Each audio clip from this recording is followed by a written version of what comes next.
Think about everything you've ever learned about getting healthy.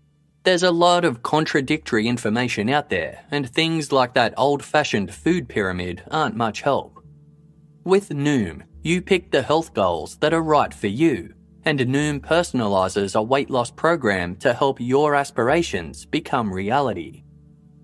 Based in psychology, Noom teaches you why you make the choices you do and gives you the tools to replace your habits with healthier ones. Noom's cognitive behavioural approach means you're not just losing weight, you're building the habits you need to keep it off. Casefile team member Jess has incorporated Noom into her daily way of life and loves it.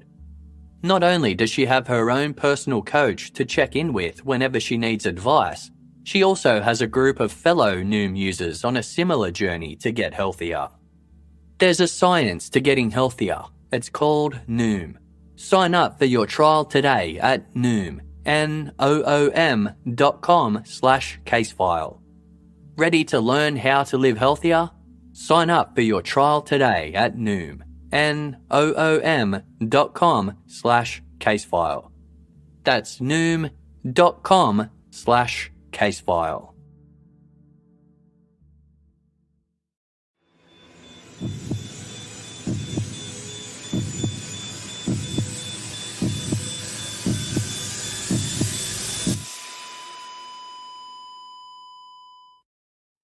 Our episodes deal with serious and often distressing incidents. If you feel at any time you need support, please contact your local crisis centre. For suggested phone numbers for confidential support, please see the show notes for this episode on your app or on our website.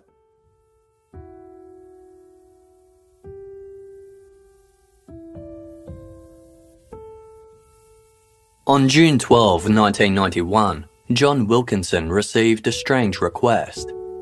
John worked as a blacksmith and ran a successful engineering shop with his wife Birgit in the small North Queensland town of Atherton.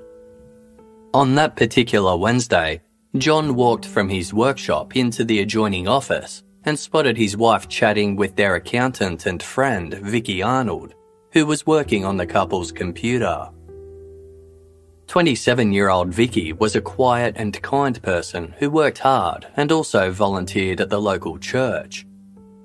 Having relocated to Atherton from the larger city of Cairns, she'd befriended the Wilkinsons quite quickly and often visited them outside of her office hours.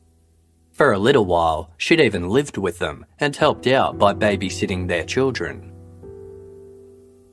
John joined the two women, and the three of them made small talk for a while.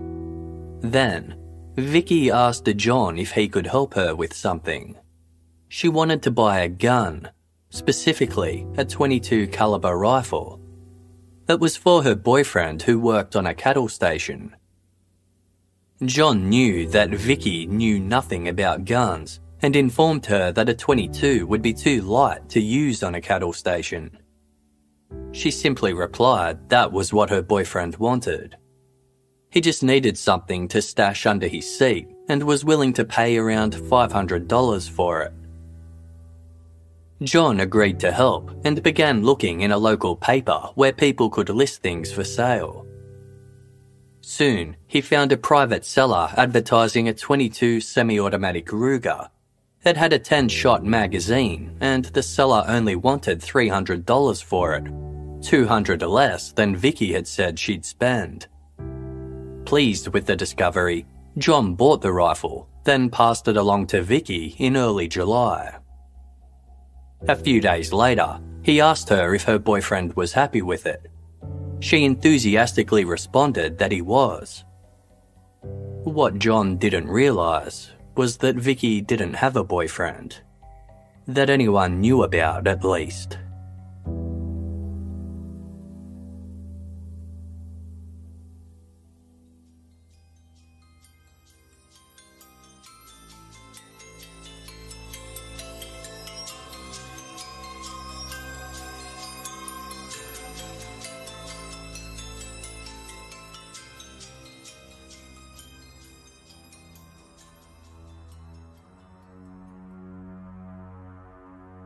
On the evening of Thursday, July 25, 1991, Several weeks after buying the .22 Ruger, Vicki Arnold drove over to the home of her best friend, Julianne Leahy. Although the two women had only been friends for a few years, they were already extremely close. They'd met in 1987 when Julianne and her partner, Alan Leahy, contracted Vicki to handle the accounts for their carpet-laying business. When Julianne married Alan a year later, Vicki was their bridesmaid. The women were at different stages in their lives, but this didn't get in the way of their friendship. Vicki hoped to find love, but was currently single and living alone in a rented apartment. 26-year-old Julianne had 4 children, 3 girls and a boy. She was also raising her 16-year-old half-sister, Vanessa Stewart, who moved in 2 years earlier after spending much of her childhood living with her grandmother. The Leahy household was a big and bustling one. That Thursday night, Vicki pulled up at the Leahy's residence on Dancer Drive in Atherton. The sweet and gentle Vicki was such a regular guest at the Leahy home that the children called her Aunt Vicki. As Vicki arrived, Julianne was dishing up scrambled eggs for the children's dinner and fixed a plate for Vicki as well. Then, the two women headed to Julianne's bedroom to wrap some presents for her 10-year-old daughter, Anitra, whose birthday was in 2 days' time. When that task was finished, Vicki and Julianne joined the rest of the family in the lounge room.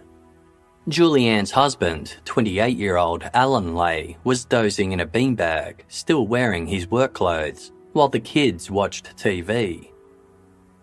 Vicki and Julianne started a game of Scrabble, and the children began to go to bed. Vanessa, Julianne's 16-year-old half-sister, was allowed to stay up later than the others, but by 10 p.m, Julianne told her to go to bed as well. The teenager made her sister and Vicki some tea before heading to her room for the evening. Alan continued to snooze in the beanbag until he suddenly woke at 12:25 a.m.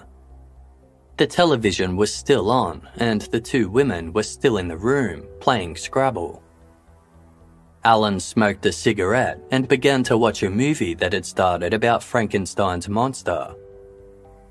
The three of them chatted and joked about until Julianne announced that she wasn't interested in watching that particular movie. She and Vicki discussed going late-night fishing at nearby Lake Tinaroo instead, a pastime Alan had often known them to partake in. At approximately 12:45 a.m, Alan went to check on baby Kathleen, who'd woken up. Outside, he heard the engine of Julianne's white Nissan four-wheel drive start up. The car pulled out of the driveway, and the sound of its motor grew faint as it headed off down the road.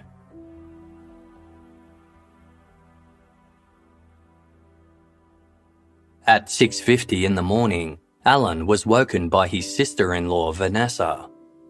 She couldn't find Julianne and asked Alan if he knew where she was. Alan estimated that the fishing trip should have only taken the women a few hours. It didn't make sense that they could still be out.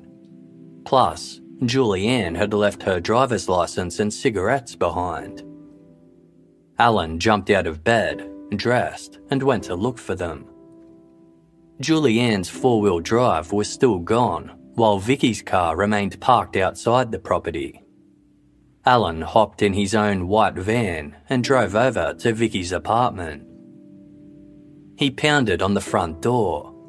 When there was no answer, he knocked on the door of Vicki's next-door neighbour, a woman named Pamela Fox. Pamela told Alan she hadn't seen or heard anything, so he headed out to Lake Tinaroo. There was no sign of them. He checked a couple more locations where he thought they could be, but there was no trace of Vicki or Julianne in any of the usual places. Time was ticking by and the children were at home preparing for school.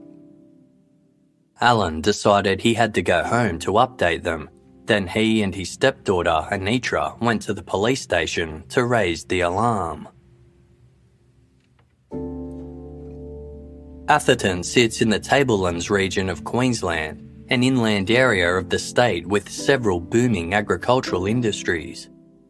It's home to a small, close-knit community, and when word spread that Vicki Arnold and Julianne Leahy were missing, locals were quick to help with the search. Their friends, colleagues and other townspeople joined Alan in scouring the surrounds of Lake Tinaroo. Some focused on the surrounding streets and roadways, suspecting that maybe the women's vehicle had broken down. But hours passed with no sign of the two friends or the four-wheel drive. By 4 p.m, Alan Leahy had officially reported both women missing. One of the first people to learn of the disappearance was Sergeant Bernard Wilkes, a local police officer who happened to be close friends with Vicki. He'd met Vicki through his wife, Jane, a florist, and the couple regularly invited the young woman over for meals.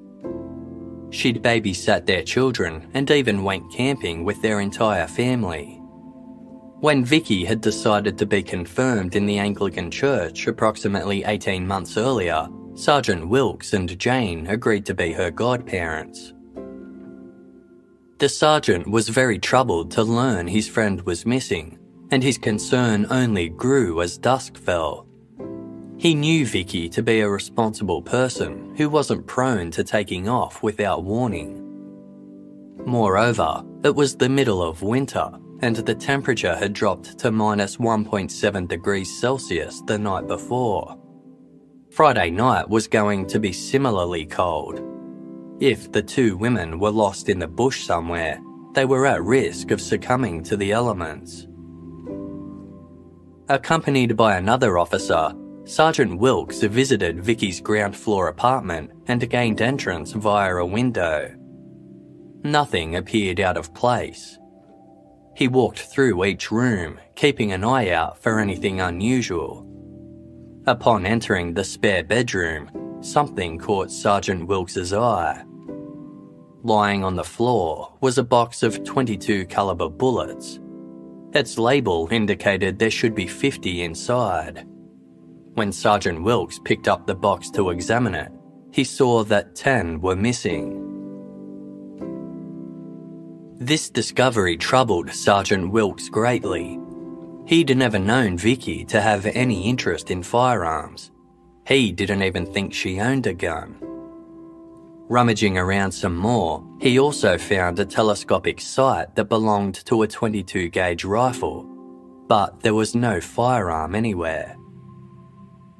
Sergeant Wilkes headed to the Leahy residence to collect Vicki's car. After driving it back to the police station, he looked through it to see if he could find anything else of note. Vicki's purse was still there, with $500 cash inside. So were her glasses, which she needed to drive and read. There was a box of work-related files, and a birthday gift she'd purchased for Julianne's daughter, Anitra. On Saturday, July 27, the day that Julianne should have been celebrating her eldest daughter's birthday, Atherton Police organised a structured search of the area.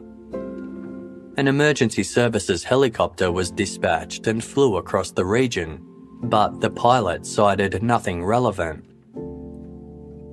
By Monday morning, the double disappearance had triggered a major incident investigation. A full-scale ground and air search ensued and lasted for several days. Searchers honed in on surrounding bushland and mountain ranges, but found no sign of the women or Julianne's car. Police were both baffled and daunted by the situation. If the women had just broken down somewhere, surely they would have found them by now. But it had been days since they were last seen. If they decided to just head off somewhere together, they could be hundreds of kilometres away by now.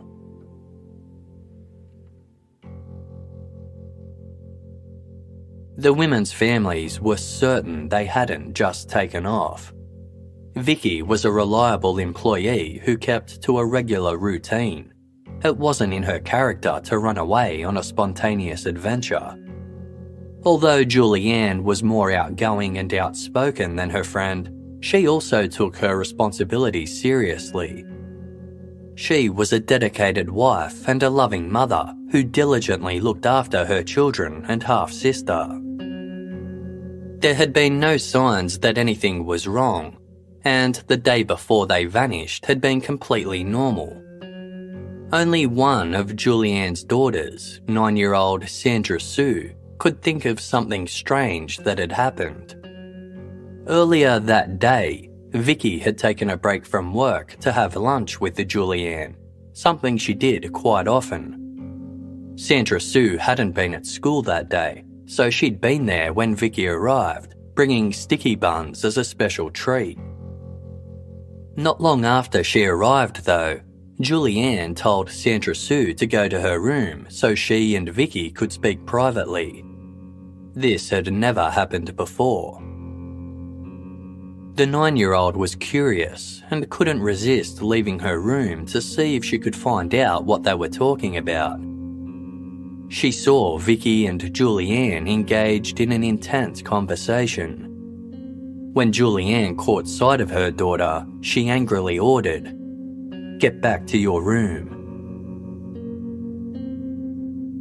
2 weeks later, at around 4 p.m. on Friday, August 9, 5 teenagers wound their way through a remote area of the Herberton Range, 15 kilometres southwest of Atherton. This bushland was perfect for trail bike riding. It was off the beaten path, but the low, scrubby vegetation was easy to navigate. As the teens sped through an area called Cherry Tree Creek, along a bulldozed bush track that was almost 1 kilometre long, they spotted something up ahead. Near the end of the dead-end track was a white, 2-door Nissan Patrol 4-wheel drive with red markings on its side and the registration 371 ADM. It was parked facing the nearby highway, which sat about 800 metres to the east. Both of its doors were open, as was the rear window that hinged up above a metal door. A small and skinny tree was caught underneath the vehicle. It looked as though whoever had been driving had run off the track and into the bush. The vehicle had run over a small tree before coming to a stop on another tree that had already been felled. The teens approached the vehicle, but suddenly stopped when they were within 10 metres of it. On the front passenger side, they could see a woman's legs stretching out of the car, her feet dangling just above the ground. Sitting in the driver's seat was the beaten and bloody body of another woman. Both were clearly dead. The 5 teenagers lived in the area and knew about the disappearance of Vicki Arnold and Julianne Leahy. Realising they had likely stumbled across the 2 missing friends, they hastily left the scene and contacted the police. Sergeant Michael Morrison was working at the police residence in the small town of Herberton when he learned that a vehicle had been found with bodies inside. He drove the 6 kilometres to Cherry Tree Creek, arriving shortly after 5 p.m. As soon as he spotted the Nissan Patrol, he knew it was Julianne Leahy's. He slowly walked around to the car several times, observing everything closely. Although the bodies of both women were badly decomposed, Sergeant Morrison was certain they belonged to Vicki and Julianne. It was obvious they'd suffered violent deaths. Julianne was in the driver's seat, sitting firmly upright. She was held in place by her seatbelt. It looked as though she'd been beaten. She had also been shot twice, in her left temple and slightly lower down near the corner of her mouth. On the left side of the car, Vicki, who had a heavier build, was squeezed into the front passenger footwell, having been shot multiple times. Her back was against the dashboard and her legs were sticking out of the car with her bare feet almost touching the ground. Her head had fallen forward onto the front right corner of the passenger seat. Her left arm was also on the seat, as were 4 scratch-it lottery tickets and what looked to be the murder weapon. A .22 caliber Ruger self-loading rifle with a 10-shot magazine attached to it. Vicki's right hand was touching the firearm, with 3 fingers curled around its grip and her index finger resting on the trigger.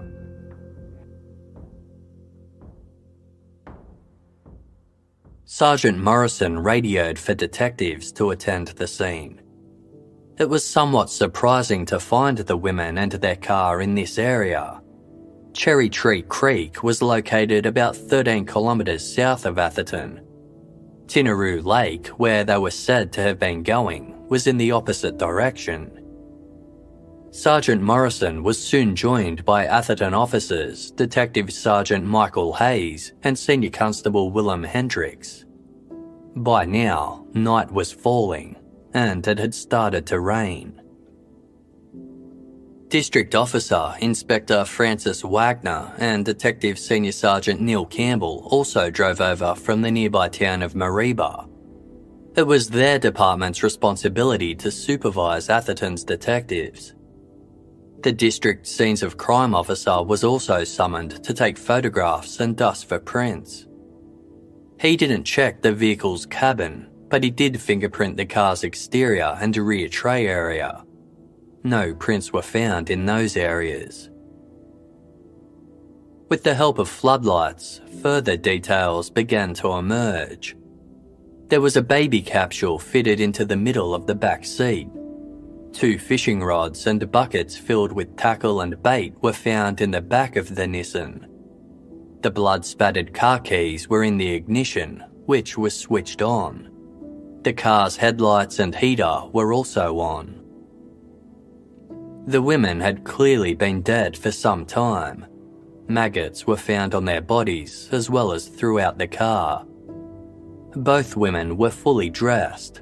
Vicki in a black and grey jumper and light yellow trousers, Julianne in a jumper, a light shirt and a short pink and grey skirt. These outfits seemed surprisingly light for 2 people heading out on a late-night fishing trip in winter. Julianne was wearing thongs, but Vicki's white slip-on shoes were discovered behind the rear of the car. They were lying about 4 metres apart from one another, one by the track and the other near a creek bed where the property's owner had recently constructed a dam. The dam was only a few inches deep and was very muddy, not a place where people could go fishing. Although the only tyre prints visible in the immediate vicinity were from the Nissan, the rest of the track had marks left by various cars and motorcycles over time. The car's interior was covered with blood, as was the ground beneath Vicki Arnold's feet. Under the passenger seat was a grapefruit-sized rock, which was covered in dried blood and hairs. It had been used to beat Julianne's face and hands during the attack. Police theorised that Vicki had gone up the track to find the rock and had lost her shoes there in the process. A blood-stained serrated knife with a wooden handle was lying under Vicki's left thigh. Its blade was bent at a 45-degree angle. It was later identified as matching a set of steak knives that the Leahys owned. The rifle used had been significantly cut down, and a portion of the stock was also removed, reducing it from its original size of almost 1 metre long to just 33 centimetres. Such modifications to a firearm were illegal. Tangled in the gun sight of the rifle was some of Julianne's dark hair. A spent cartridge case was located near the firearm, and there were 2 more in the back seat. 1 month later, another would be found by an officer who returned to the area near the spot where Vicki's feet had rested. This cartridge had markings on it that indicated the rifle had jammed during the shooting and had to be cleared before being fired again. Within an hour of arriving at the scene, officers had come to a conclusion. They were dealing with an open and shut case of a murder-suicide.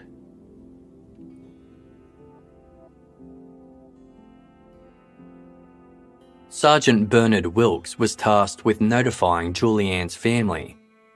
Accompanied by the local priest, he arrived at their home and braced himself to break the news. As soon as Julianne's sister, Vanessa, saw the two men, her gut instinct told her something was wrong. Alan ordered her and the other children to go to one of their bedrooms. The 5 of them sat together in Anitra's bedroom, waiting. After a little while, Alan joined them. They found Mum, Alan said. Before he could say another word, 11-year-old Anitra blurted out, "Well, good, where is she? Can we go and see her? Is she in the hospital?" "No," Alan replied. "She's dead."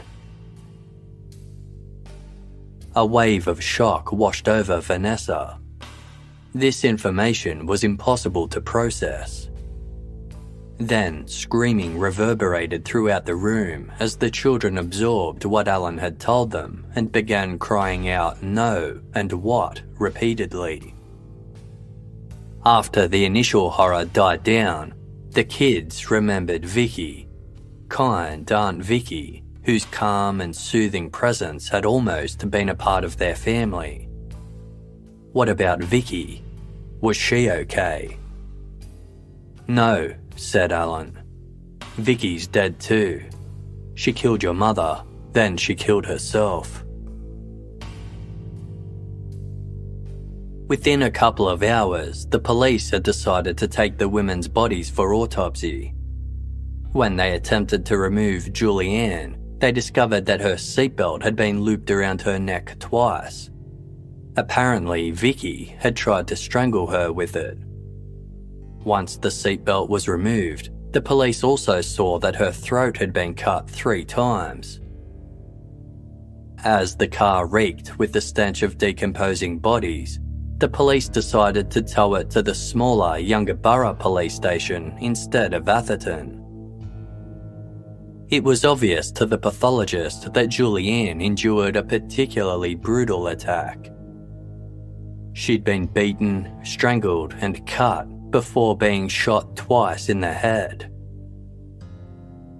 A closer examination of Vicki Arnold revealed she was shot once beneath her chin and again approximately 4 centimeters behind her right ear. The shot to Vicki's chin had shattered her jaw. It would have been extremely painful, but probably wouldn't have caused her to lose consciousness. The wound to the back of her head likely killed her instantly. A third gunshot wound was subsequently discovered in Vicki's left thigh after both women's bodies were x-rayed. The pathologist had completely missed it due to Vicki's severe state of decomposition. Ammunition had already been found in Vicki's flat during a search right after she and Julianne disappeared, which came as a surprise to most of those who knew her. As far as they were aware, Vicki had never shown any interest in guns, but a few of her friends knew otherwise. John Wilkinson came forward, explaining how Vicki had asked him to buy a .22 rifle for her boyfriend. He didn't realise that this boyfriend didn't exist.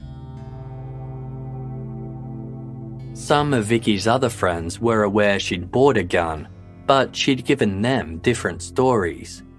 She told a colleague that she'd bought it to hunt kangaroos and planned to join a gun club soon. She explained to other friends that she wanted it for self-protection.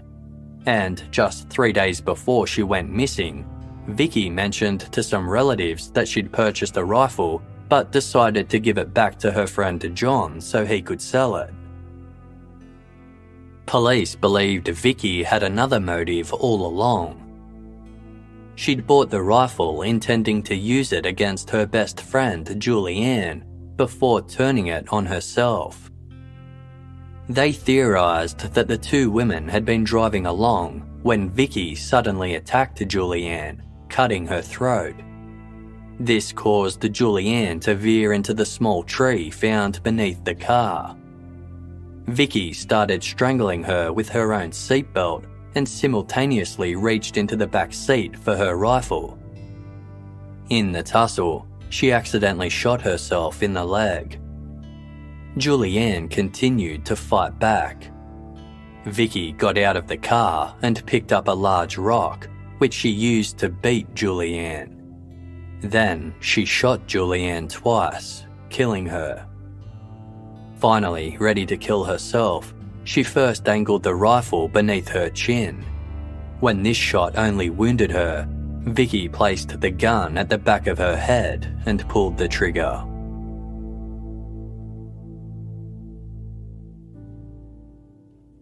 When the rifle was recovered at the scene, it had 2 cartridges stuck in its receiver. One of these was a live round that was being fed into the rifle's chamber when the firearm jammed, while the other had been in the process of being ejected. Photographs were taken of the weapon before police removed the stuck cartridges. John Wilkinson was adamant that the Ruger hadn't been sawn off when he gave it to Vicki. Investigators were left wondering, had she modified it herself?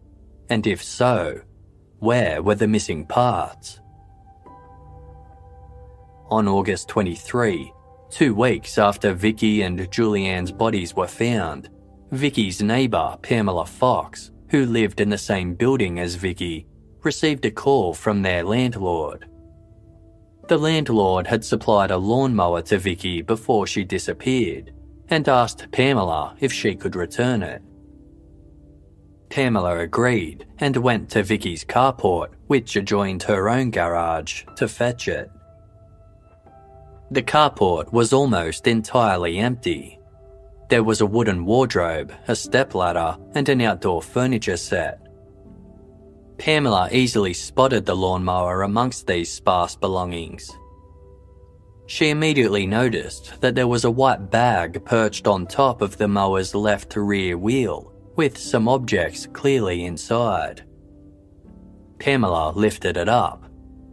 It was a pillowcase, and it was damp and heavy. Looking inside, she spotted what looked like a hacksaw and the barrel and butt of a rifle. She had found the missing pieces of Vicki's rifle. Pamela reported the discovery to police, who took the gun parts and pillowcase in as evidence. When Vicki Arnold and Julianne Leahy first went missing, rumours began to circulate that the two had been secretly dating.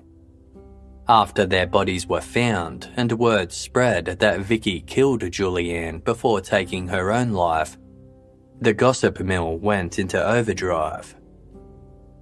No one could understand why a woman would kill a friend unless they were romantically involved. Investigators immediately dismissed this theory as absurd. There was no evidence pointing towards a romantic relationship between the pair. Instead, they suspected Vicki had been a sad and lonely woman who envied what Julianne had, a husband and kids. So she'd killed her best friend in a violent fit of jealous rage. Life hadn't always been easy for Vicki Arnold. Born on October 3, 1963 to parents Vida and Richard Arnold, she'd been particularly close to her father, but he died of cancer when she was 13. Vicki was devastated by the loss. For months afterwards, she stayed in her bedroom as much as possible, only leaving when her mother insisted she eat something. Vicki grew up in Cairns and applied to join the military after leaving school, but she needed to wear glasses most of the time, and her poor eyesight led to her being rejected. She began working at an accounting firm, and in her early 20s, she was offered the chance to manage the firm's new branch in Atherton. Not long after settling in her new town, she befriended Sergeant Bernard Wilkes and his wife Jane. The trio grew so close that the Wilkes even planned to build a new house with a separate, self-contained unit for Vicki. They viewed Vicki as a sweet and introverted young woman who felt awkward around strangers and longed to find true love. Although Vicki was kind, generous, and successful in her career, she was sometimes inclined to make up stories. She told the couple she was battling kidney disease and also claimed she had a boyfriend who died. Neither of these things were true. Gradually, Sergeant Wilkes began to notice Vicki had romantic feelings for him. He and Jane suspected that her strong attachment to him and to them as a couple was simply due to her own desire for a husband and family. When they began to find Vicki's constant visits overwhelming, they politely asked her to stop. Vicki was very hurt by this, but did as she was asked, staying away for several months. They were later able to repair their friendship. Vicki's friendship with the Leahys had followed a similar pattern. She spent lots of time at their home and eventually started showing interest in Alan. About a year before the women went missing, Julianne began to feel overwhelmed by Vicki's constant presence and had asked her to stop visiting. This led to an argument, and the two stopped seeing each other. But before long, they made up and resumed the closeness they'd had before.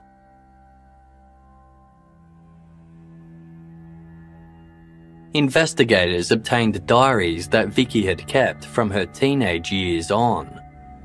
She hadn't written in them often, and the final entry was dated March 27, 1991, 4 months before she died.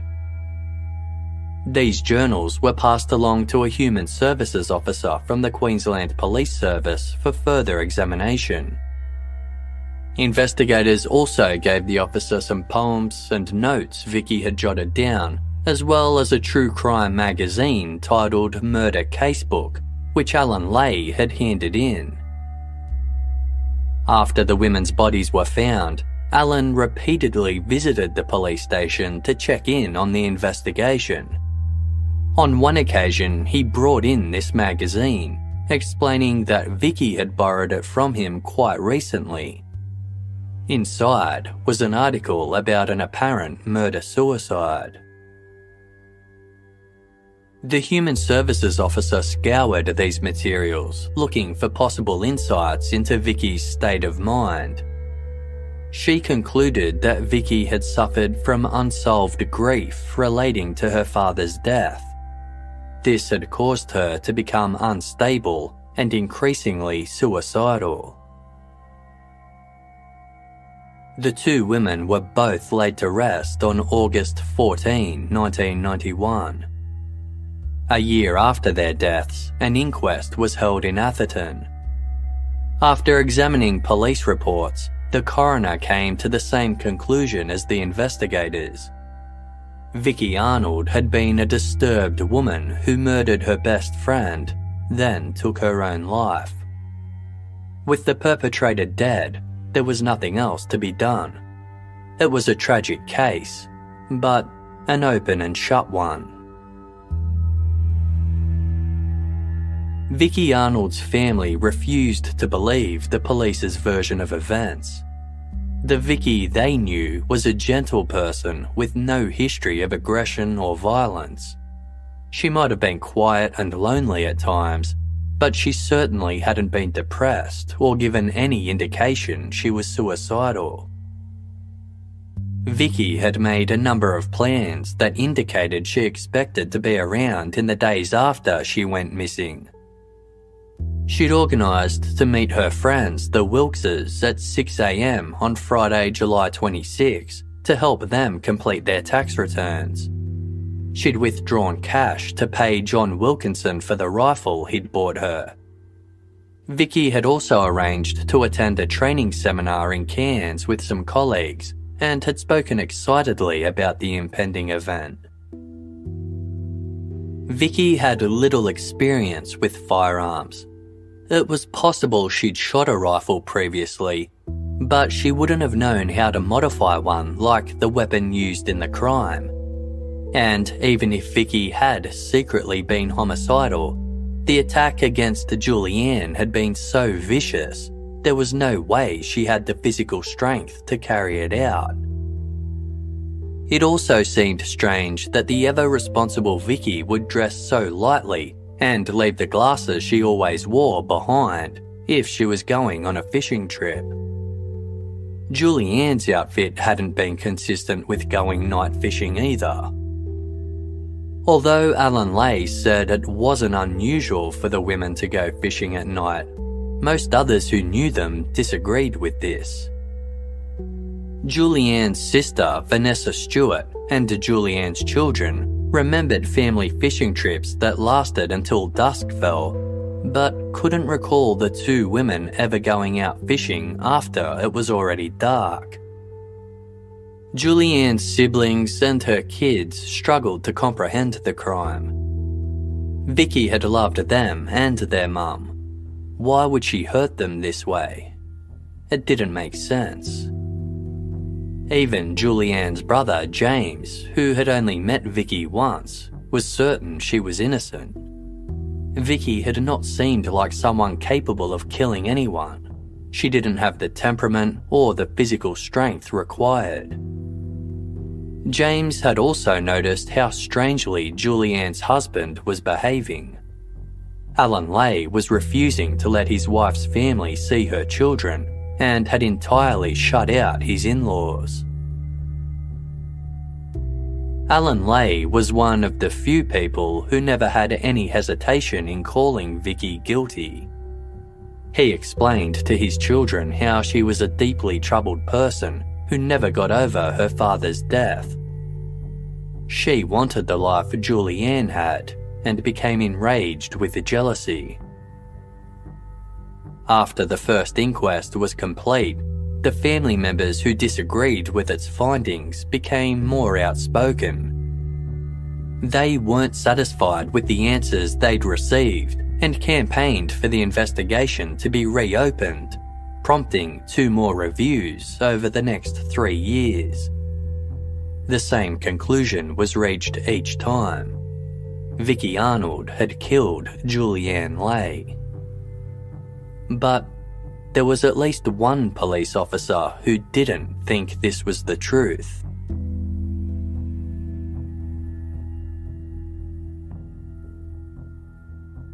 Senior Constable Willem Hendricks had been one of the first officers to attend the crime scene. He'd arrived with Detective Sergeant Michael Hayes after the first responding officer had radioed for backup. As Hendricks and Hayes took in the grisly scene, they felt a creeping sense that something wasn't right. The other officers were already talking about the crime as a murder-suicide, but the victims and their injuries didn't match that scenario. Neither Hendricks nor Hayes knew of another case where one woman killed another than herself. Why would Vicki Arnold cut, strangle, beat, and then shoot her best friend? Why would she shoot herself 3 separate times in 3 different places? And why were her shoes roughly 20 meters behind the car? Although Vicki's finger was on the rifle's trigger, the pose felt staged and the position of her body seemed unnatural for someone taking their own life. Plus, the rear window of the car was open, as though someone had used it as an exit. In Hendricks's opinion, It looked as though a third party had attacked both women from the back seat of the car. The scene was complex enough that Hendricks and Hayes thought it should be looked at by homicide detectives from the state capital of Brisbane. As night had fallen and the weather was bad, they offered to light a fire and camp there overnight so the area could be preserved for examination the following day. But the district officer, Inspector Frank Wagner, refused. They were dealing with an obvious murder-suicide, and no overtime was necessary. As far as Wagner was concerned, a thorough investigation could be completed within 1 hour. That same night, Julianne's Nissan Patrol was towed to Yungaburra Police Station, where it was left out in the yard with a tarpaulin draped over it. Officers wouldn't attempt to examine it until after the weekend. Over the 3 nights that it was left outside, condensation formed beneath the tarpaulin, washing away possible fingerprints and blood spatter formations inside the front of the car. Shortly after the women were discovered, a young man named Shane Feeney reported something to Sergeant Michael Hayes. He'd been driving through Atherton on the evening of Thursday, July 25, 1991, after visiting a friend who lived in the area. Shane was heading towards home, and as he approached a roundabout that was situated on Atherton's main street, he noticed a white Nissan Patrol with red markings to his left. Shane recognised the car as belonging to Julianne Leahy, who he'd met once before at a barbecue. As the Nissan pulled into the roundabout and drove past Shane, he saw that Julianne was driving and Vicki Arnold, who he also knew, was next to her in the passenger seat. A third person also caught his eye. Leaning forward from the back seat was the silhouette of a man. Shane couldn't make out who it was, but noticed how the silhouette stayed perfectly still. Shane couldn't be certain of the exact time he'd seen the women, but he thought it was around 9 or 9:30, 10:30 at the latest. If Shane was correct in his identifications, he'd seen both women out with a man at least 2 hours before Alan Leahy said they left home to go fishing. This not only placed a third person with them immediately before the crime, but also completely altered the timeline police had been working with. Sergeant Hayes had listened to Shane's story quietly, then told him not to worry about it. They knew they were dealing with a murder-suicide. Though Hayes publicly supported the murder-suicide theory, Hendricks later told journalist Robert Reed that he only did so to placate his superiors. He was under enormous pressure to go along with the higher-ups, who were insisting that the case was closed. In private, Hayes didn't believe this theory at all. He and Hendricks began conducting their own investigations. Of particular interest to them was what had happened to the missing gun parts from the sawn-off rifle. They were sure Vicki hadn't cut it down herself. Just as they began making inquiries on the subject, the parts were suddenly discovered by Vicki's neighbour in her carport. But Vicki's home and carport had already been searched multiple times. None of the officers had ever seen the gun parts or the pillowcase they were found in. When the case was re-examined multiple times after the inquest, officials from outside the district were assigned to investigate. To Hendricks, it just looked as though they retraced the original investigation, then went back home again. That all changed 6 years after the crime.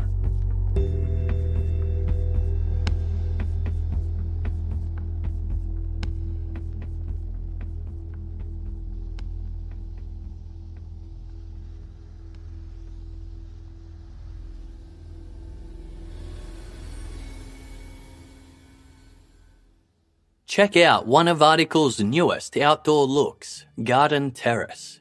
This hand-picked series features laid-back, elegant designs for outdoor lounging, dining, and more. Lunch in the garden? Yes, please. Article combines the curation of a boutique furniture store with the comfort and simplicity of shopping online. Article's team of designers focus on beautifully crafted pieces, quality materials, and durable construction. They are inspired by a variety of modern design aesthetics like mid-century, Scandinavian, industrial, and bohemian. By shopping with Article, you also save up to 30% over traditional retail prices. Casefile composer Andrew loves the throw and rugs he ordered from Article's website. The Scandinavian-style pieces add a sense of style to his living area, and the quality of the items was second to none. Combined with Article's easy-to-navigate website and amazing customer care, Andrew will be going straight back to Article next time he needs any home furnishings. Article is offering listeners of Casefile $50 off your first purchase of $100 or more. Go to article.com/casefile and the discount will automatically be applied at checkout. That's article.com/casefile to get $50 off your first purchase of $100 or more. Casefile team member Jess is always looking for new games to play on her phone when she has some free time. A little while back, she came across Best Fiends, and she's been playing it ever since. Why? Because it's a mobile puzzle game that always leaves her brain feeling refreshingly challenged. It requires something more than the same basic strategy round after round. Best Fiends is a match 3 puzzle game that's an endless source of fun, and it's different from other puzzle games. You know, like the ones where all you do is smash candy over and over. Additional challenges are added along the way. In fact, there's something new to play every day, and the adorable characters just keep coming. It's currently the perfect pastry challenge in-game, and Jess is hoping to get the gingerbread brittle fiend. Maybe you're a little like me and have some doubts about finding a puzzle game with more to offer. Well, give Best Fiends a go. Just don't blame us if you can't put it down. Download the 5-star rated puzzle game Best Fiends free today on the App Store or Google Play. That's friends without the R. Best Fiends. Did you forget that one thing at the store? Now you can get snacks, drinks, and household essentials in 30 minutes with DoorDash. Along with grocery essentials, DoorDash connects you with the restaurants you love, right now and right to your door. With over 300,000 partners in the US, Puerto Rico, Canada, and Australia, you can support your neighborhood go-tos or choose from your favorite national food chains. Casefile team member Jess recently ordered a Mexican-style salad for dinner. It was so easy to order and pay through the app, and the meal was delivered promptly and with contactless delivery. DoorDash offered a completely hassle-free experience, and the food was delicious.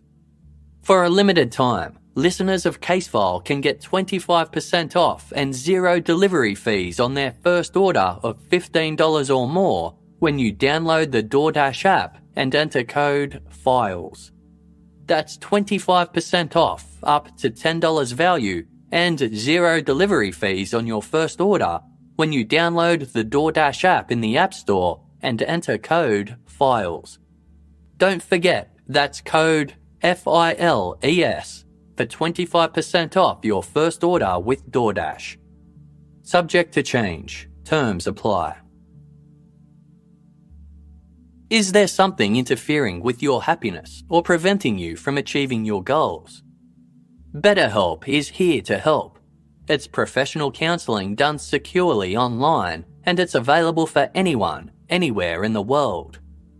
BetterHelp will assess your needs and match you with your own licensed professional therapist. After filling out a quick and easy survey, members of the Casefile team were matched with a counsellor best suited to them. They really understand what's going on, have been really empathetic and are great to bounce ideas off. The team also finds that checking in with their therapist regularly through the day has really helped in facing daily challenges with a positive mindset. BetterHelp wants you to start living a happier life today. Visit betterhelp.com/casefile. That's better, H-E-L-P, and join the over 1 million people who have taken charge of their mental health with the help of an experienced professional. In fact, so many people have been using BetterHelp that they are recruiting additional counsellors in all 50 states. This podcast is sponsored by BetterHelp, and Casefile listeners get 10% off their first month at betterhelp.com/casefile.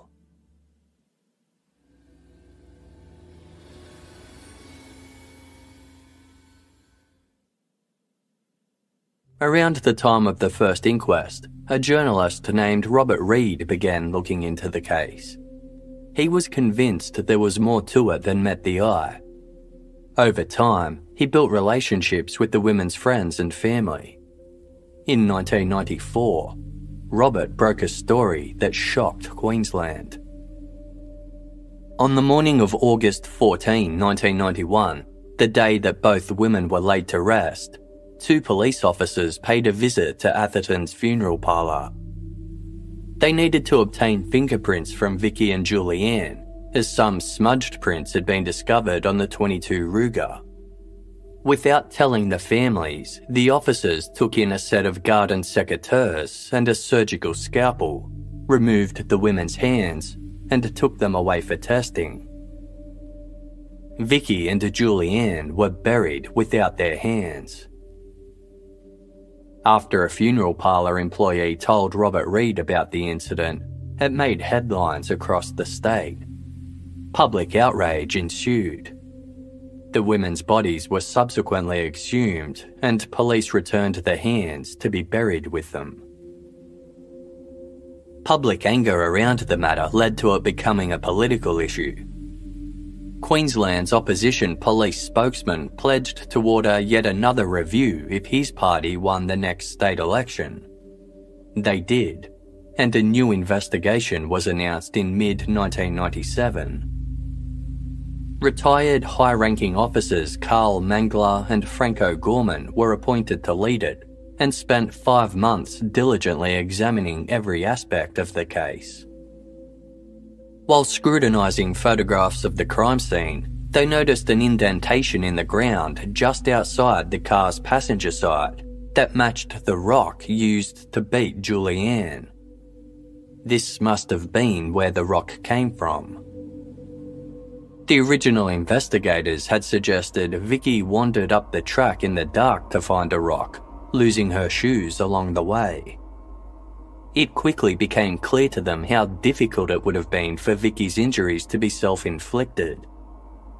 There was a bullet hole in the lower left side of the passenger seat that aligned with the wound in Vicki's left thigh. The angle of this shot ruled out the possibility that she'd accidentally shot herself during a tussle. It indicated Vicki had been shot by someone else who was in the back of the car, possibly as she was trying to get out and run away.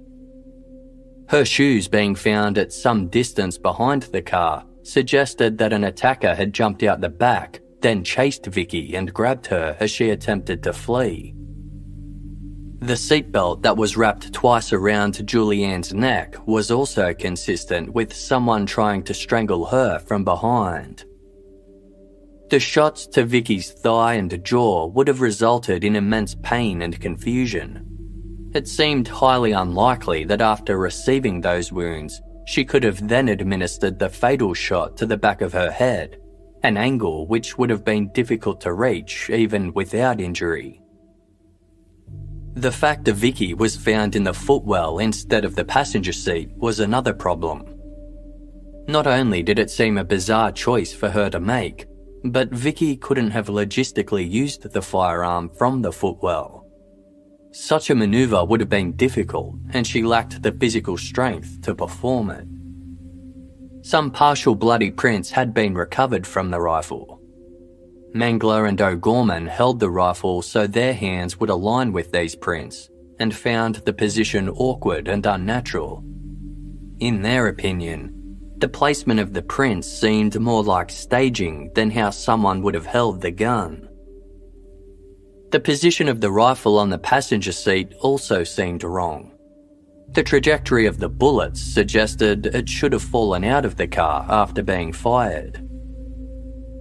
One matter Mangler and O'Gorman couldn't get to the bottom of was the issue of the jammed cartridges in the murder weapon.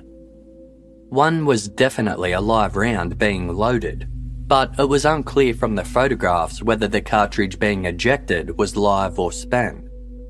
It looked as though it might have had a firing mark on it, which has led some to argue it was spent. But firing marks can also be left on live cartridges. If both cartridges were live, then there was no way Vicki Arnold could have killed herself. A third person must have attempted to reload the rifle after both women were fatally shot. Contemporaneous police reports about this matter were conflicted.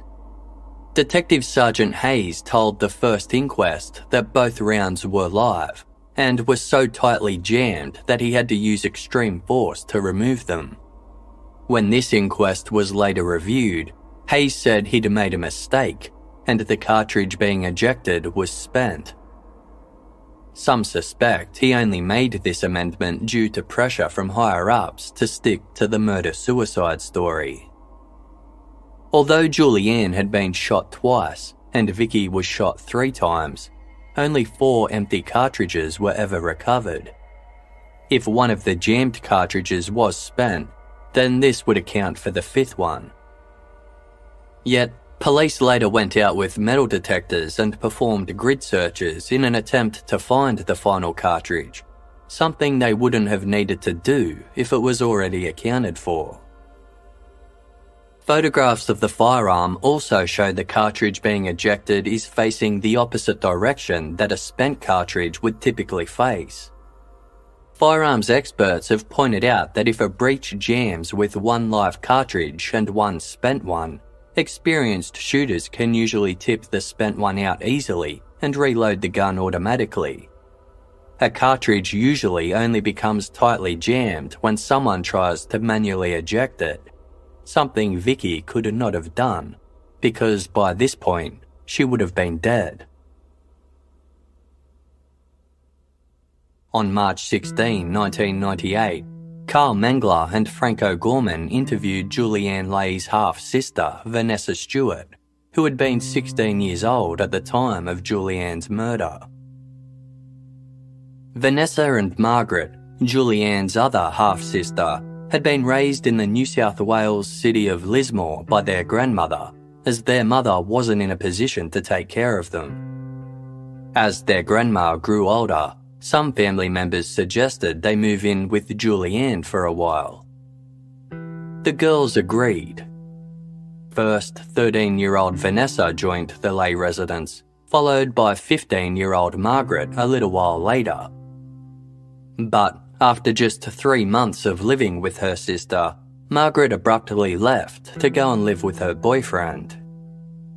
But Vanessa had loved living with her half-sister. For the first time, she was part of a busy, young family unit. The youthful and vibrant Julianne was more like a mother than a sister, but she also encouraged Vanessa to speak up and share her opinions on things that mattered to her. At regular family meetings that Julianne initiated, she wanted to hear what all of the children were thinking and feeling.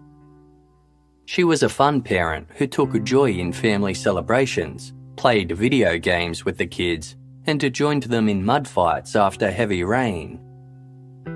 Vanessa also adored her nieces and nephew and was extremely close to them. Alan Leigh became a kind of father, though he could be domineering and controlling. But everything abruptly changed in February 1991 when Vanessa was 15. One day, while Julianne was in hospital giving birth to her youngest child, Vanessa was folding laundry in the master bedroom when Alan approached her and began caressing her neck. Though Vanessa was a very naive and inexperienced teenager, she immediately realized that Alan's touching was more intimate than the affection of a father. Over the next few months, Alan continued to touch Vanessa inappropriately. The grooming that began with him stroking her neck progressed to touching her entire body and eventually having her perform oral sex on him. Alan kept trying to coerce Vanessa to have sex with him, but she refused. She felt sick, dirty, and ashamed. When she went to school, she felt as though everyone there knew what was happening to her at home. The shame of the sexual abuse kept her quiet. By July of 1991, Alan was abusing Vanessa multiple times a week. It wasn't the first time Alan had done something like this. After Margaret moved in with the family, Julianne noticed that Alan seemed to pay her a lot of attention. Julianne confronted both of them and a fight followed, resulting in Margaret leaving to live with her boyfriend. Alan vehemently denied any interest in Margaret, but Julianne still decided to leave him. She and the kids found a place of their own. However, she agreed to reconcile with Alan a few weeks later.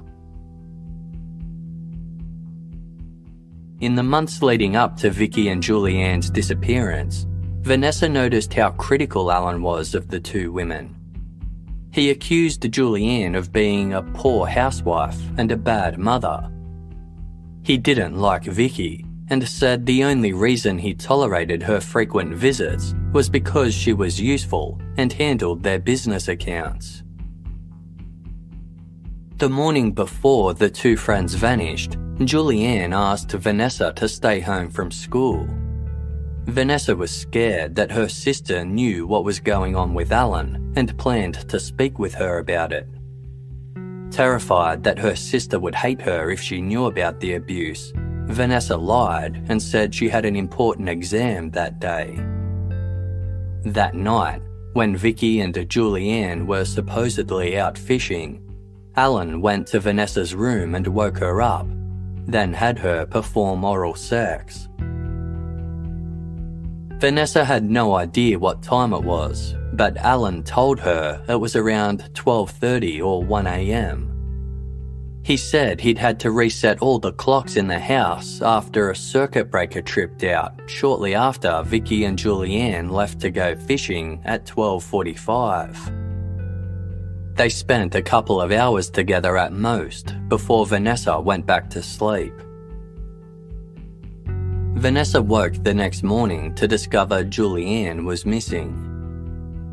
Following her sister's disappearance, Vanessa struggled with feelings of guilt.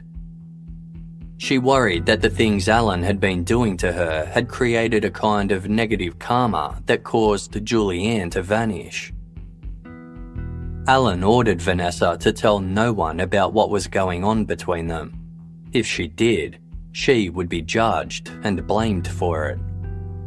He also told her to tell police that she'd woken up by herself on the night of the women's disappearance. She was to say that she'd gotten up to use the bathroom and saw that some lights were on. She'd gone to check who was still up and wound up having a conversation with Alan. Approximately 4 or 5 days before Julianne's body was found, Alan began raping Vanessa. He convinced her that they were in love and they became a couple, though they concealed this from the children. Alan expected Vanessa to care for the kids and perform all of the housework Julianne had previously managed while still attending high school. This ended in mid-1992, immediately after the first inquest was over, when Alan moved to Western Australia to be with another woman. He initially tried to convince Vanessa to join him, telling her she'd have no further contact with the kids if she stayed in Queensland. Vanessa refused, despite being devastated by the separation from her nieces and nephew.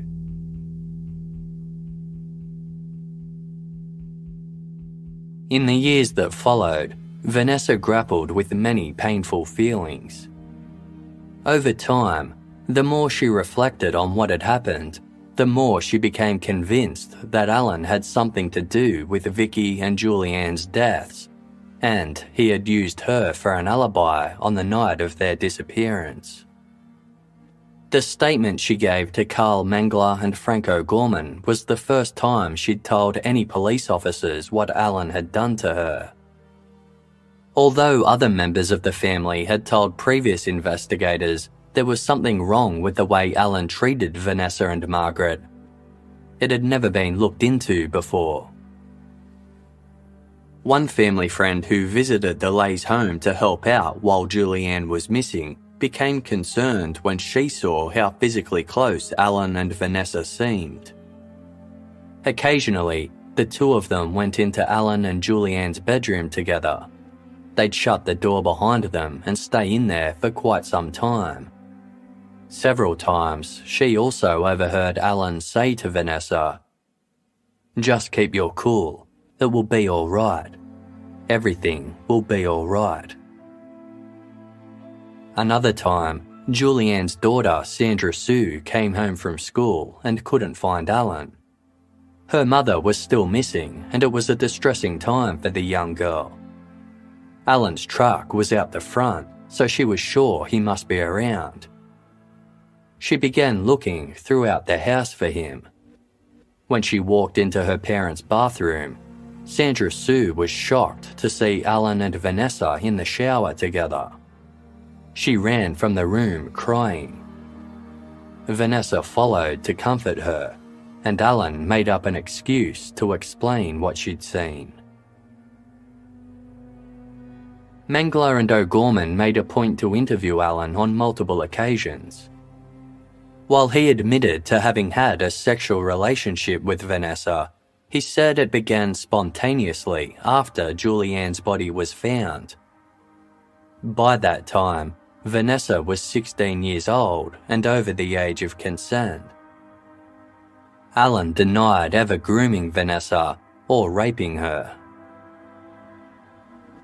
Following their conversations with Alan Leahy, Mengler and O'Gorman observed, "He is extremely well-presented, well-dressed, and well-spoken.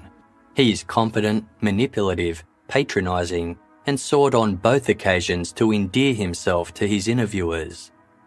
He tends to avoid answering direct questions and seeks to skirt around, seeking to learn the extent of the knowledge of the investigators before answering. At times, he will claim no recollection on simple issues when it's considered his memory should not have failed him." What some people didn't know about Alan Leahy was that he had a criminal record under another name. When Alan was a child, his father left Atherton for Aberdeen, Scotland. Alan's mother remarried, and when Alan was 18, he adopted his stepfather's surname of Suter. A couple of years later, he began getting into trouble with the law. Throughout 1983 and 1984, Alan committed multiple break-and-enters. On one occasion, he hid in a camping goods store until its employees had closed up for the day, then stole a rifle and ammunition before exiting via the front door. Another time, he stole credit cards from a victim's home and used them to spend up big. He was arrested several times, and once assaulted a police officer by pushing him over to escape as he was being led to a cell. Ultimately, Alan spent 2 years in prison until he was paroled in 1986 at the age of 23. He switched back to using his birth name, and not long after his release, he met Julianne. Alan maintained his criminal connections. His closest friend was a cellmate he'd met while incarcerated. In conversations with Vanessa, Alan bragged about his criminal history and told her he knew how to carry out the perfect bank robbery. Because of Alan's record, he was barred from owning guns. Investigators Mengler and O'Gorman also discovered that the Leahys had been struggling financially when Julianne disappeared. Some years earlier, she and Alan had started a carpet-laying business together. Vicki Arnold had been their accountant. But by 1991, the business wasn't doing well, and the Leahys were heavily in debt. Exactly 1 month before Vicki and Julianne disappeared, the Leahys' bank threatened to foreclose on their home due to missed mortgage repayments. Alan and Julianne were in such dire straits, they agreed to sell Alan's truck and Julianne's Nissan 4-wheel drive, the vehicle her body would later be found in. 4 days before they disappeared, Vicki and Julianne took Julianne's Nissan to a car yard in Cairns to be valued. After Julianne's body was found, Alan Leahy received a life insurance payout of $121,785. He and Julianne both had policies. It had been her idea, and they'd purchased them in February 1990, a year and a half before Julianne's murder. Alan also sued Vicki Arnold's estate for $200,000 compensation. Her elderly mother Vida was ultimately forced to pay Alan Leahy $45,000. The subject of the murder weapon was another interesting factor for investigators Carl Mengler and Frank O'Gorman. No one who knew Vicki could recall her expressing an interest in firearms, and she'd given various explanations as to why she wanted a rifle. The weapon had also been significantly cut down, a modification that Vicki didn't have the knowledge or physical strength to perform.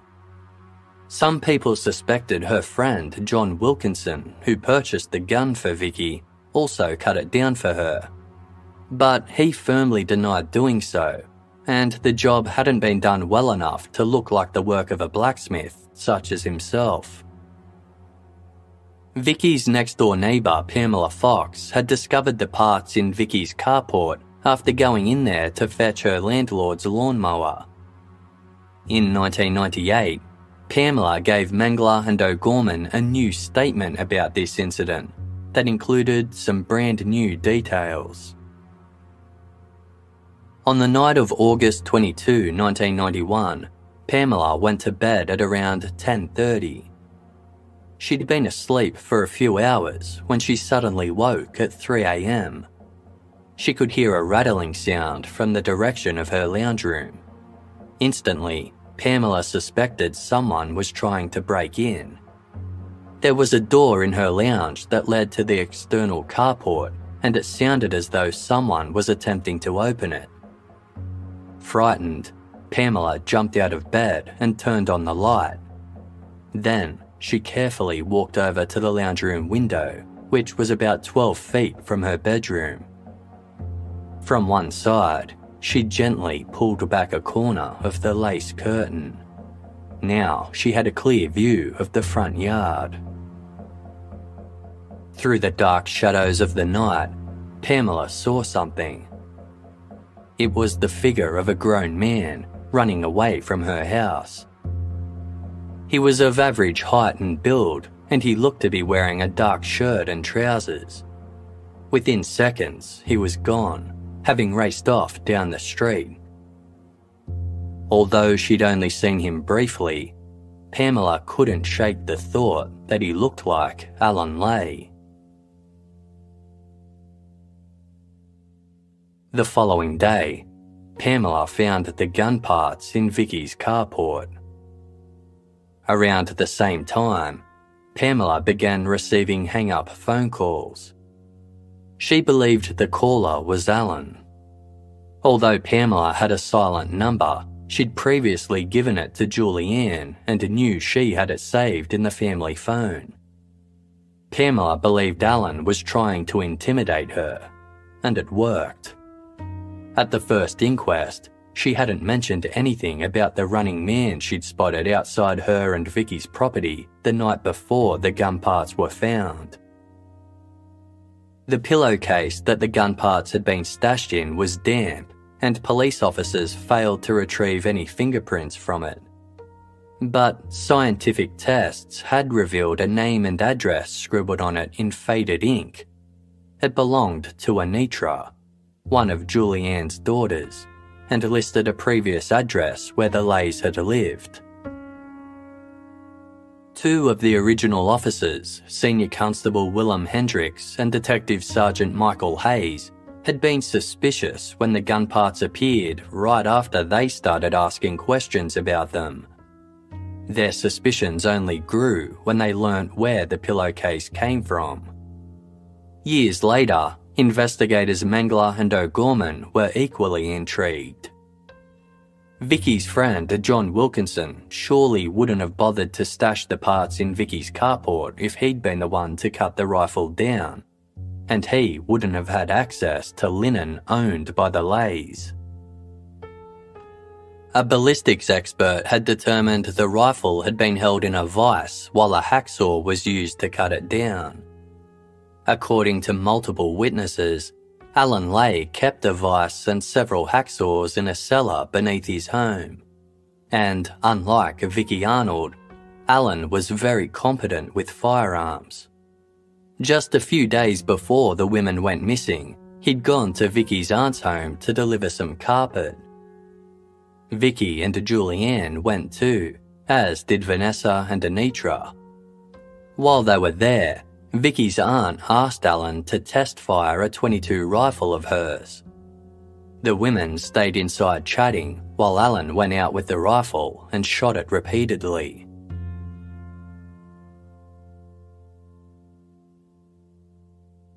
When they concluded their investigation of the case, Carl Mengler and Frank O'Gorman put together a 188-page report in which they criticised police handling of the case.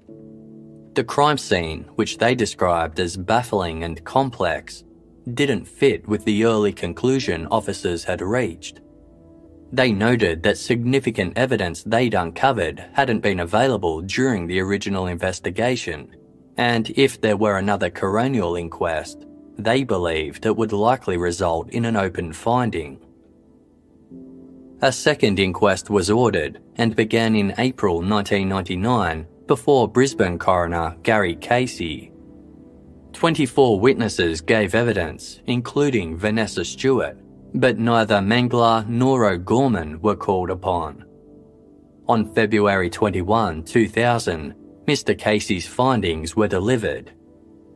He agreed with the original inquest, finding that Vicki Arnold murdered Julianne Leahy, then killed herself.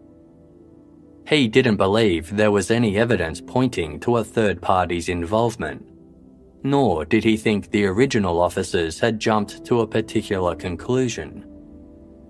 He failed to provide reasonings for most of his findings, leaving crucial matters unexplained. Vicky's family were devastated. Mr. Casey had deemed her guilty again, without even trying to explain what her motive could have been or why she would behave so wildly out of character. After the second inquest, Vanessa Stewart went out for dinner and drinks with her sister, Margaret. As the two women chatted, the conversation turned to Alan Leahy. Suddenly, Margaret broke down and said, "It happened to me too." When Vanessa asked what she was talking about, Margaret replied, "Alan." In early 1990, 15-year-old Margaret had visited Julianne's home in Atherton before deciding to join Vanessa by moving there permanently. Alan offered to help out by driving Margaret back to Lismore to collect her possessions. It was a long journey, covering almost 2,000 kilometres each way.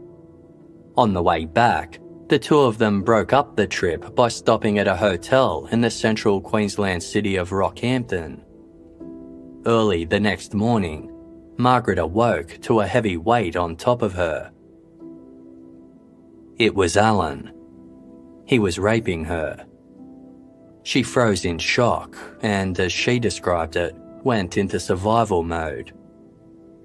This was her brother-in-law, the man whose home she was moving into. Scared and panicked, Margaret closed her eyes and waited for the assault to end. After it was over, Margaret never discussed the rape with Alan, nor did he bring it up. Margaret claims Alan never raped her again, but she only lived with him and Julianne for a few months before Julianne noticed how much attention Alan seemed to pay her.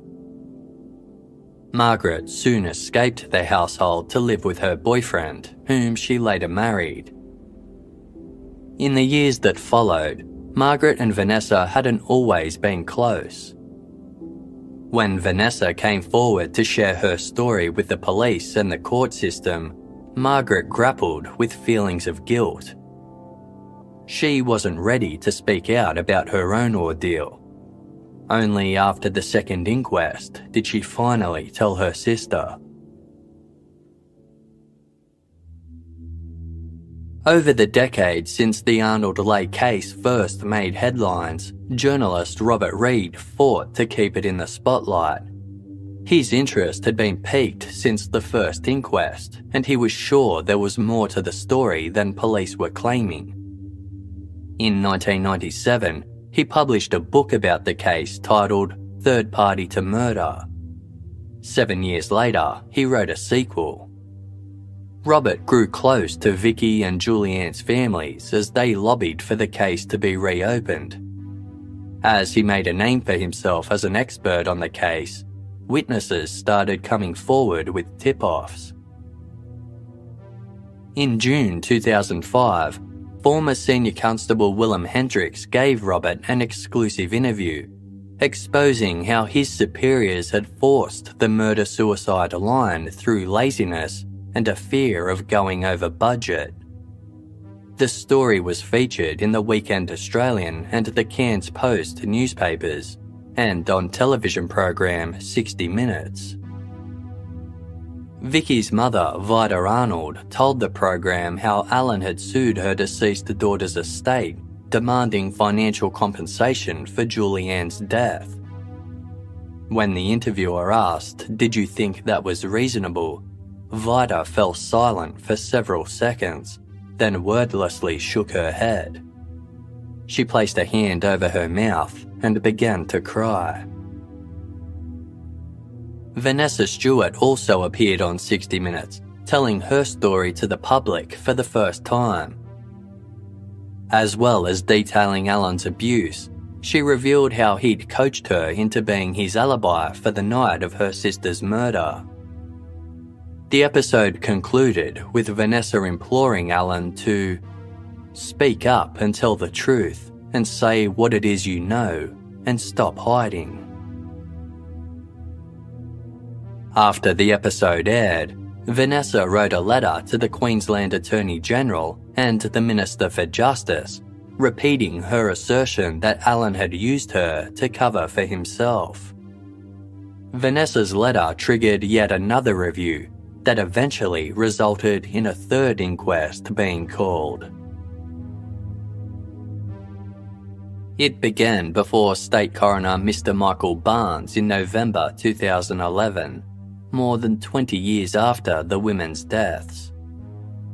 The case's original investigators had always claimed that Vicki must have been suicidal. In order to test these assertions, the coroner asked Professor Diego De Leo, a psychiatrist and expert in the study of suicidal behaviour, to go over all of the evidence. Professor De Leo found nothing in Vicki's history or writings to indicate she'd experienced suicidal ideation. Neither was there anything to suggest she had a mental illness such as depression or a personality disorder, which might increase her risk of suicide. Her life had been stable and she had made plans for the future. Professor DeLeo went so far as to say, quote, "There are elements in Vicki Arnold's history that could point to a lower risk of suicide than that of the general population. Only a tiny percentage of individuals who take their own lives commit murder as well. Of that percentage, very few perpetrators are women." Professor DeLeo scoured all the available information about Vicki and Julianne's relationship. There was nothing to suggest they'd been romantically involved. And even if they had been, he could find no cases in Australia where a woman killed her same-sex partner before killing herself. Nor were there any cases of a woman killing a female friend and then herself. After ruling out relationship issues, financial difficulties, psychiatric conditions, and finding Vicki had no history of aggression, Professor DeLeo concluded that a murder-suicide was highly improbable. He also pointed out that the positions the women were found in were inconsistent with a murder-suicide, noting, "If Vicki had killed Julianne, she was not in a hurry to suicide thereafter. She could have been sitting normally in the front seat of the car, the most logical position for a murder-suicide, or outside the car, but not in the footwell of the vehicle. I could not see any reason for doing so."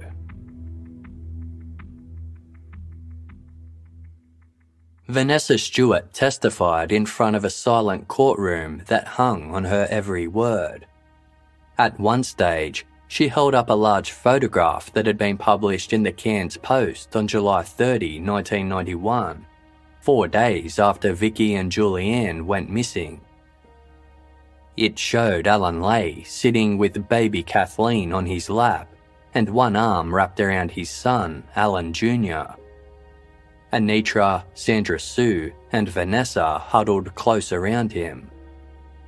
Vanessa stood directly behind Alan, dressed in a white t-shirt, her eyes gazing off into the distance. Her young face was undoubtedly that of a child. Vanessa told the court, "I've been referred to as being somebody that's been having a relationship or an affair with Alan Leahy, and I brought that photo to show everybody, to prove the point of how I was actually a victim of child abuse." After she'd finished giving evidence about the abuse she'd endured and the circumstances surrounding her sister's murder, she was applauded by the gallery. Her sister Margaret also detailed how Alan had raped her when she was 15 years old. Shane Feeney spoke of how he'd seen Julianne and Vicki in Julianne's car on the night they disappeared, and how he'd seen the silhouette of a man in the back seat.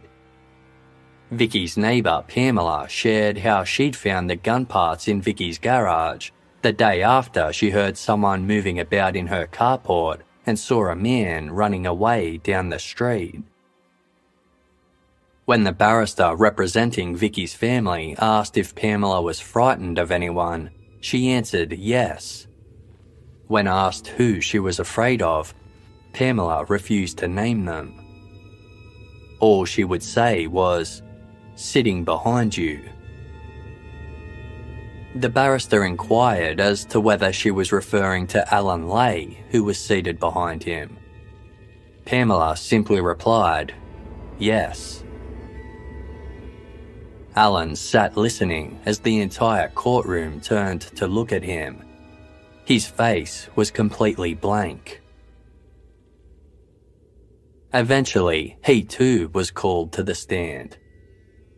Alan denied abusing Vanessa and Margaret and said he hadn't woken Vanessa for oral sex on the night of his wife's disappearance. He stuck to the same story that he'd always told, that Vicki and Julianne had decided to go fishing that night, despite the freezing cold weather, their lack of proper clothing or a torch, and the fact they'd left belongings behind that they usually took everywhere, like Vicky's glasses and Julianne's cigarettes. Early investigator Detective Sergeant Mick Hayes had previously written a report detailing how Alan had visited the station in the days after his wife's body was found. He brought a magazine titled Murder Casebook with him, claiming Vicki had borrowed it from him not long before the crime. Inside was a feature article about the White House farm murders, in which 5 family members were murdered in Essex, England in 1985. Police initially considered the case a murder-suicide. It was later revealed that the only surviving family member murdered everyone else, then staged the scene to implicate his sister. Vanessa Stewart remembered this magazine well. It was part of a series that Julianne and Alan subscribed to. They often talked about the publication's crime stories, which Vanessa found horrifying. Despite this, Alan denied owning it and claimed he couldn't recall handing it in to the police. When it was put to him that he had been inspired by the White House farm murders and framed Vicki for the double homicide, he repeatedly replied, "No." In making their final submissions, the 2 counsels assisting were direct. As they saw it, there could only be 2 suspects in this crime, Vicki Arnold or Alan Leahy. The primary reason to suspect Vicki was because she had purchased the rifle. But what if she had done so for somebody else?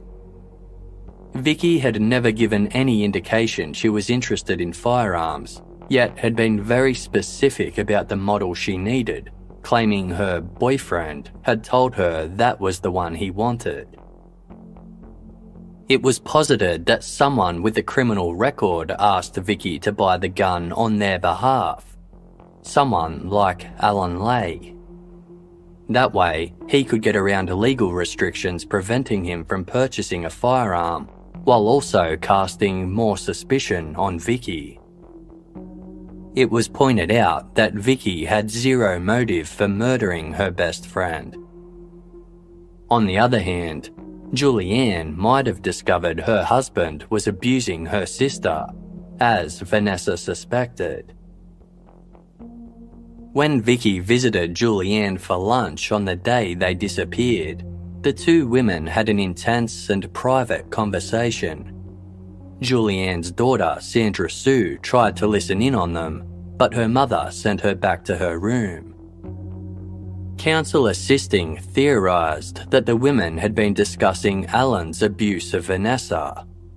Then, Julianne had confronted Alan that night after all the children were in bed. She may have threatened to report him to the police, which would have resulted in him losing his business, his home, and being charged with child sexual abuse. Due to his criminal history, he'd likely be incarcerated while investigations were ongoing. Being charged with child abuse would place a significant target on his back in prison. But Alan realised that if Julianne were dead, he would not only be safe, he'd receive a $120,000 life insurance payout. Using the threat of violence, he ushered the women out of the house and into Julianne's car. Then Alan directed them to drive to Cherry Tree Creek, an area he knew from 4-wheel driving expeditions. Once they reached the location, Alan murdered both women, then staged the scene to frame Vicki. Then he either made his way home on foot or on a bicycle that he'd stashed on the back of the vehicle.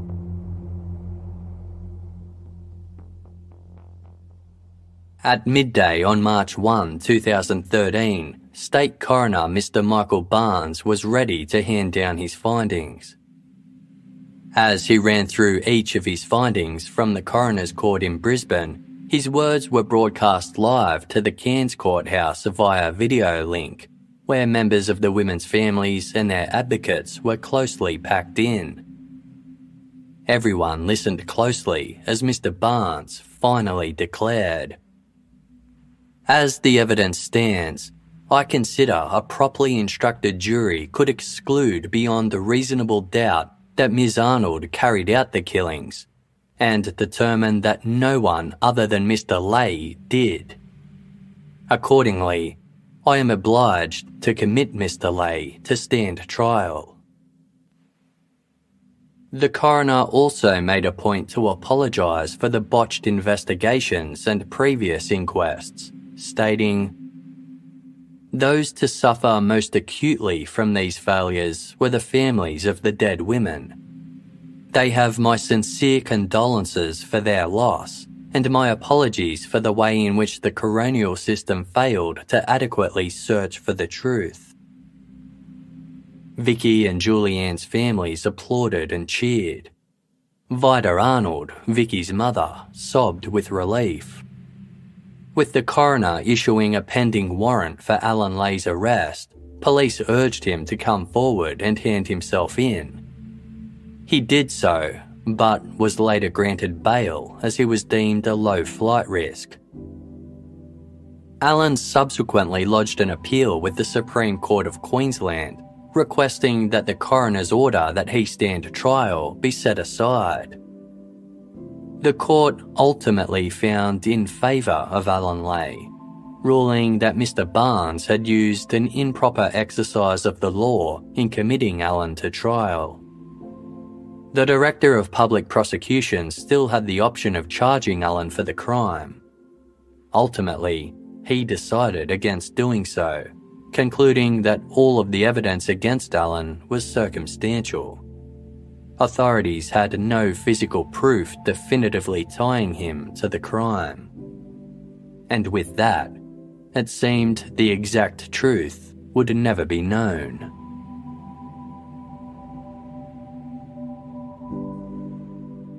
At around the same time as the third inquest was drawing to a close, a 66-year-old woman named Hazel Scarrett was reading Robert Reed's second book about the Arnold Leahy case.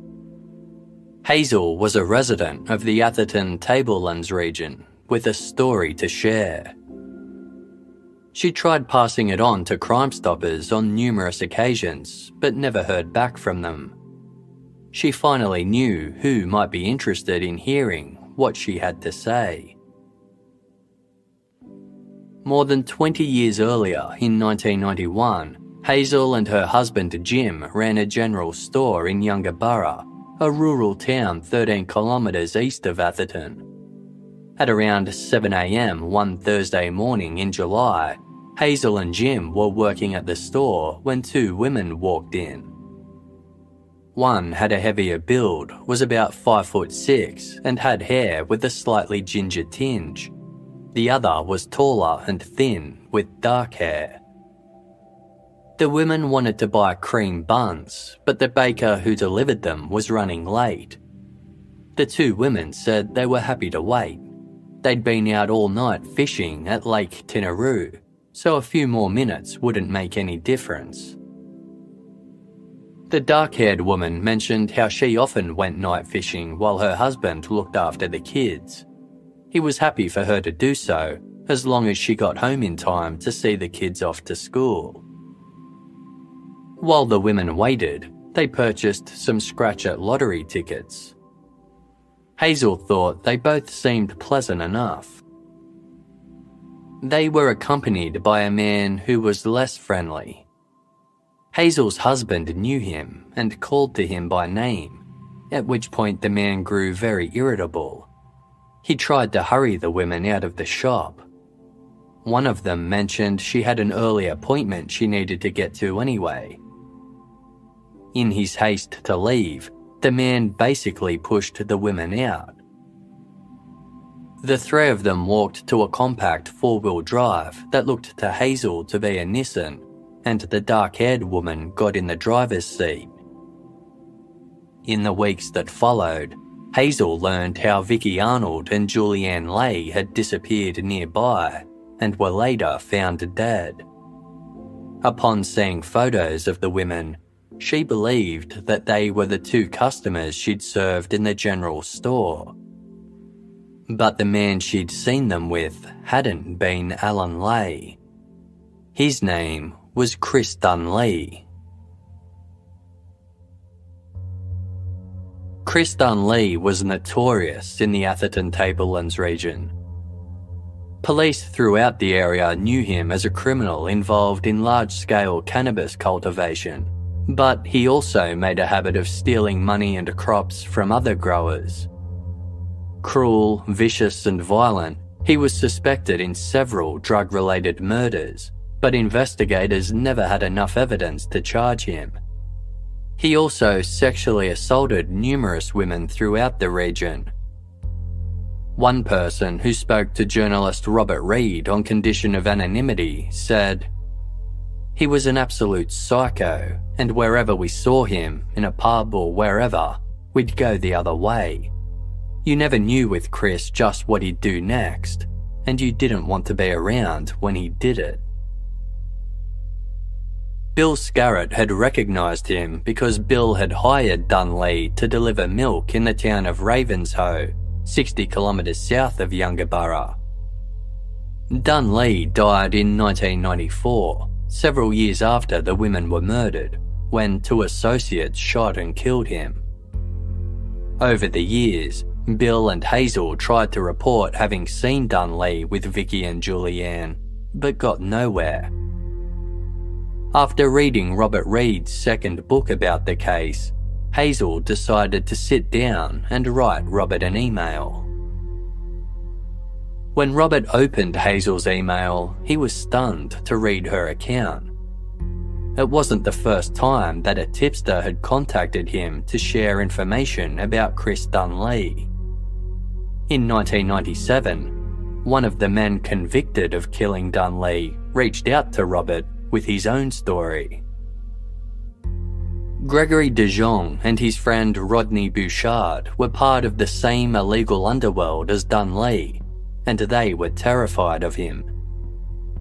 Dunleigh had threatened to shoot them both, along with De Jong's partner and children, and he said he'd framed De Jong for the murders, just like he'd done with the two women in Atherton. Dunleigh told De Jong that Vicki Arnold and Julianne Leigh had been in the wrong place at the wrong time, so he killed them both, and then his mates put it down as murder-suicide. Mates was what Dunleigh called the police. The location where the women were found was in an area known for its cannabis crops, so it didn't seem implausible that Dunleigh would know the spot. De Jong took Dunleigh's threat seriously and decided to strike first. He and Bouchard lay in wait outside the isolated farmhouse where Dunleigh was staying, then shot him when he emerged to turn off a generator. Both men were convicted for the execution-style killing. Gregory De Jong later wrote to Robert Reed to pass on what Dunleigh had told him. De Jong knew what type of man Dunleigh was and wholeheartedly believed he'd murdered Vicki and Julianne. He claimed he was only coming forward because he wanted their families to have peace of mind. After receiving the email from Hazel, Robert spoke to her and Bill extensively about their encounter. He found them both credible and believable. They were initially adamant that the three people entered their store on a Thursday morning, even though that didn't fit with the timeline of the women going missing in the early hours of Friday, July 26. On reflection, Hazel changed her mind and said it had been a Friday morning. She later provided investigators with a sworn statement to that effect. As Chris Dunleigh had died decades earlier, investigators were unable to pursue the matter further. It's uncertain whether or not the women seen with Chris Dunleigh were Vicki and Julianne. One thing that makes Robert suspect they were is the fact that no other women have ever come forward to identify themselves as having been with Leahy that morning.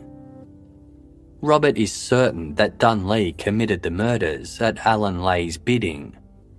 He's examined the timeline extensively and doesn't think Alan himself could have gotten to the murder site, then home again, where he cleaned up before waking Vanessa. Robert publicised the Chris Leahy theory in his third book about the case, titled The Search. After its publication, more people came forward to tell Robert they agreed Chris was exactly the type of person to commit such a crime. If Leahy was involved, Julianne's brother James and sister Vanessa agree that Alan Leahy would have commissioned him to carry out the crime. But no connections have been found between the pair, and Vanessa has difficulty believing Alan would trust a stranger with such a dangerous task. He was a control freak, and once told Vanessa that the only friend he trusted was his prison cellmate. She could see Alan collaborating with him, but no one else.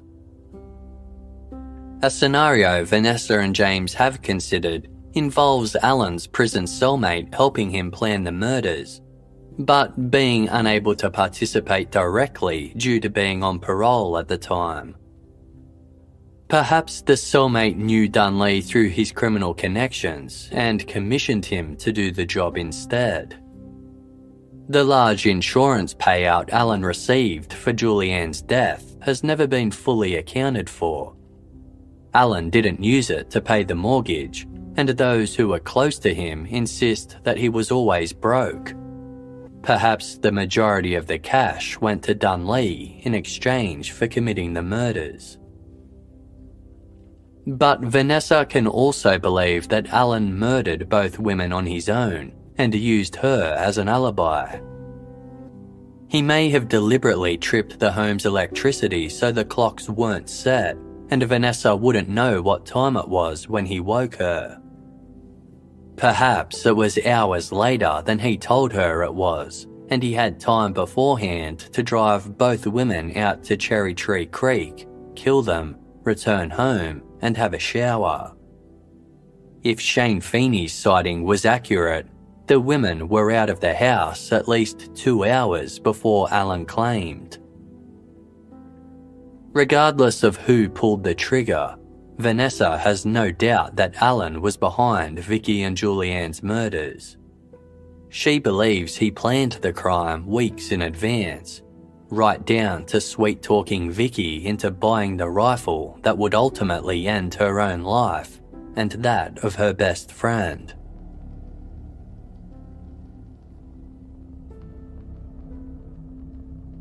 In July 2018, Alan Leahy took his own life in the Northern Territory city of Alice Springs.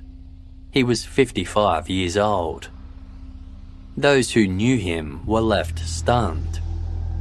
Robert Reed told Casefile he never expected Alan would do such a thing.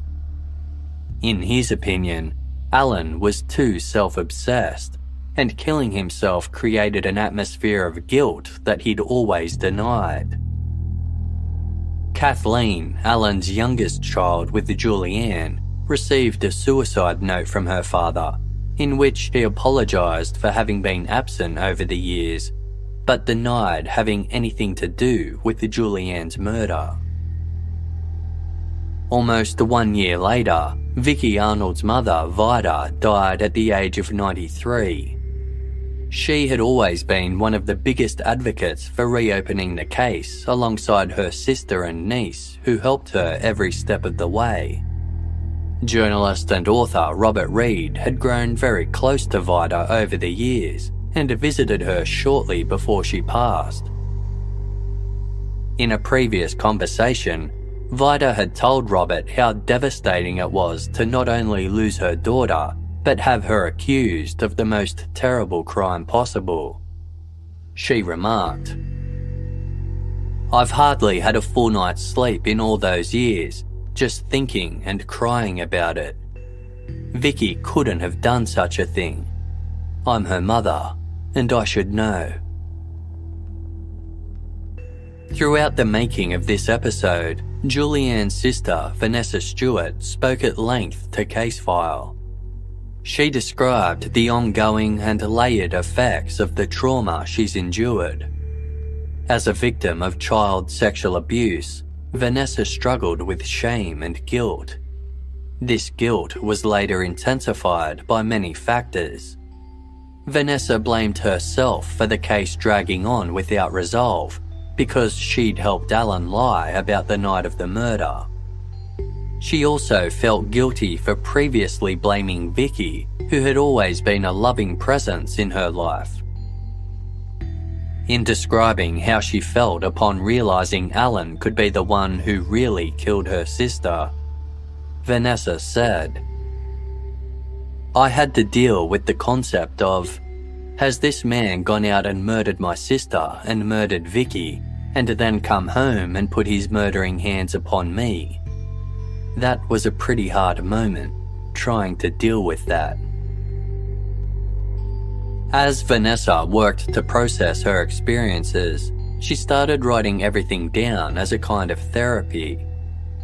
Now she's working on a book, telling her story and what she knows about the case. One day, she hopes to publish it. These days, Vanessa's guilt has been replaced by regret.